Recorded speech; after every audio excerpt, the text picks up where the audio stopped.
பொதுமக்கள் அனைவருக்கும் வணக்கங்க. பொது இடங்களில் குப்பைகளை போடாதீங்க, குப்பைகளை கொட்டி அசுத்தப்படுத்தாதீங்கன்னு நான் பல முறை எல்லா மக்களுக்கும் தகவல் கொடுத்துட்டு தான் இருக்கிறேங்க. ரெகுலராக அவங்க வீடு தேடி குப்பை வண்டிகள் வந்துக்கிட்டு தான் இருக்குதுங்க. தூய்மை காவலர்கள் வந்து விசில் அடிக்கிறாங்க, உங்கள் வீட்டில் இருக்கிற குப்பைகளெல்லாம் அவங்க எடுத்துடுறாங்க.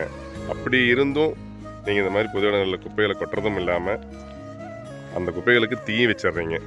நீங்கள் பாருங்கள், சுற்றிலும் குடியிருப்பு பகுதிங்க. யாருமே நேற்றிலேருந்து நிம்மதியாக நல்ல காற்று வாங்கி சுவாசித்து தூங்க முடியலைங்க.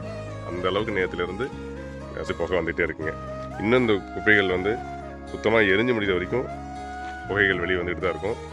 நினச்சி பாருங்கள், நம்ம வீட்டில் இருக்கிற மாதிரி குழந்தைகள் இருப்பாங்க, வயதில் மூத்தவர்கள் இருப்பாங்க, எப்படி சுவாசிப்பாங்க? இதனால் எவ்வளோ பிரச்சனைகள் உண்டாகும்னு உங்களுக்கு தெரியாது இல்லைங்க.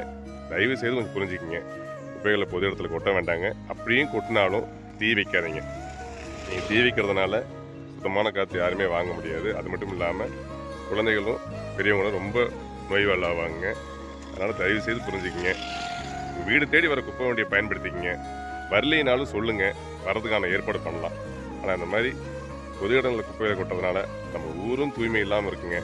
பார்க்குறதுக்கு ரொம்ப மோசமாக இருக்கும். அது மட்டும் இல்லாமல் சுற்றி இருக்கிற யாருமே நல்ல காற்று வாங்க முடியாதுங்க இந்த மாதிரி தீ வைக்கிறதுனால. நன்றி, வணக்கங்க. கொஞ்சம் புரிஞ்சுக்கிங்க.